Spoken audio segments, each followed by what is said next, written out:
All right. I am here with Vanessa Vasquez, who is an admissions counselor at Indiana Tech.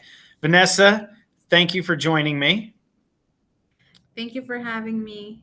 All right. So before we start, we just need to go over the circumstances. This is the third time we've tried this. The first time the recording was a little bit off on our end here or on my end, and so Vanessa has been very gracious in giving me another shot. So I really appreciate that. Indiana Tech. Just tell us about Indiana Tech, where it's located, how many students there are, and anything else that you think is applicable for us. Okay. Indiana Tech is a four-year university, so you may hear the word tech and think, oh, we're just a two-year program or just technical degrees. We're a four-year university, private, located in Fort Wayne, Indiana, and we offer degrees anywhere from the College of Arts and Sciences, College of Business, and the College of Engineering. Very small, average class size. You're looking about 15 students to one professor, and about 1,300 students on our campus total. All right. And then I know you guys have some athletics, is that correct? Yes, so we offer all major sports except for football and swim. So our homecoming actually takes place with our hockey team. And so I think that was last week. And so they did like the hockey game, and the homecoming went around that. So we don't have football.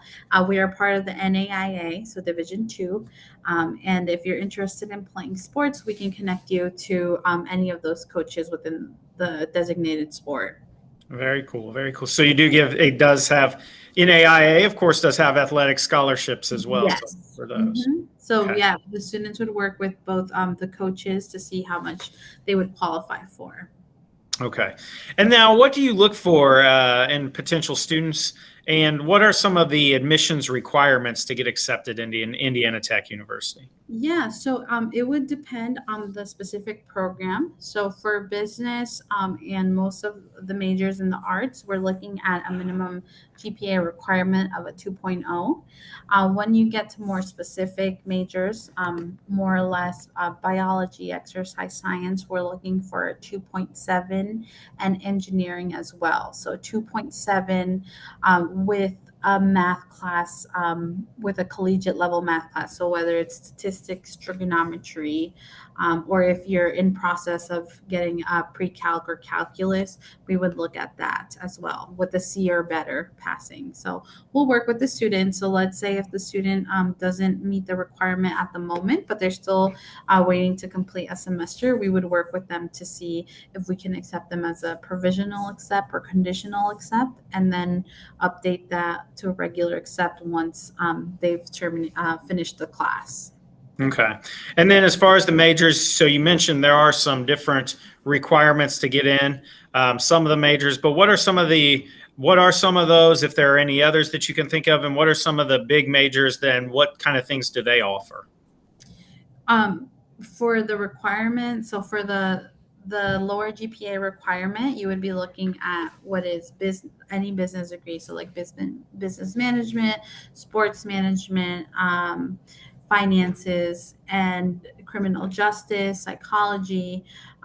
And within those programs, they are going to be very hands on. So you're going to have the opportunity to intern pretty early on. So let's say for business, you find a local business where you want to do your internship. By the end of your freshman year, you can talk to your professors as well as our career center, and they'll help you set that up so that you can intern. That's an opportunity. And then for the other majors with the higher GPA requirements, you're looking at mechanical engineering, cybersecurity, software engineering, biology, exercise science, pre-professional studies, and health sciences. And it would also depend on where you want to do your internship. So you have the opportunities. Yes, you're going to be learning the material and taking notes, but you are going to do a lot of project-based learning. So I know one of our mechanical engineering classes, what they do is they program and deprogram a robotic arm. And so last time what they did was they made it play tic-tac-toe. And so with our engineering building going under construction, so it's a three-phase construction. If you look up Zollner Engineering Building, Indiana Tech, you'll see what the final product is going to look like. Students are going to have access to new and advanced technology that other universities don't have, because it's such a new building. We'll have access to that. So we were touring that recently, I think about 2 weeks ago, and it's out of this world. So they're going to have a mechatronics and robotics lab. They're going to have a cybersecurity lab, and so pretty amazing. Yeah, that sounds awesome. Now, with some of those programs, if a student isn't able to get into the school right away, or like the engineering school, let's just say, for Yes. instance, are they able to get accepted into Indiana Tech and then kind of get admitted into that later? Yes. So how it would work, let's say the first thing, right? If it's just about a few points away from the GPA requirement, but they have their math requirement, we would work with them if they were to get that GPA to a higher, let's say, the end of their senior year, they would get accepted into the program. If that's not the case, how it would work, they would come in as a discovery track student, and they will get assigned an advisor from our Office of Student Success, and they'll work with them to take the required classes to get them into the program. So we'll work with them. And that's the same case if the student is not sure what they meet the requirements, but they're not sure which engineering program they want to go into, or any degree. They're just open to everything. They're going to work with that advisor through the first year to figure a plan out for the remainder of their college courses. Okay, yeah, that's a good way to go about doing it as too, if you don't have the Yes. grade. So, all right, and then here, as far as the tuition goes, what is the tuition to get for Indiana Tech, and then what are some of the financial aid opportunities you guys offer? Yeah, so our tuition for this past year, we don't have it updated just yet for the upcoming freshmen, but you were looking at about 29,064, and that's for tuition, which includes book rentals, and then 10,854 for housing. So you were looking at about 40,414 estimate per student. And so we tell students that includes the book rentals, laundry, and then it would also include breakfast, lunch, and dinner Monday through Friday, brunch and dinner on weekends, so meals. And we say, okay, that's a pretty high price because we're private, but don't get scared of the sticker price just yet, because we offer scholarships anywhere ranging from $5,000 to $15,000. If they're an athlete, they would qualify for athletic aid, and that's something that they would talk to the designated coach about. And then if they're an Indiana resident and a non-athlete, they would qualify on top of their merit-based scholarship. They would qualify for $3,000 in Indiana partnership grant. Okay, yeah, so there's plenty of opportunity for them to make. Mm-hmm. All right, and then the last question here: what's something that you wish you had known about this process when you were going through it?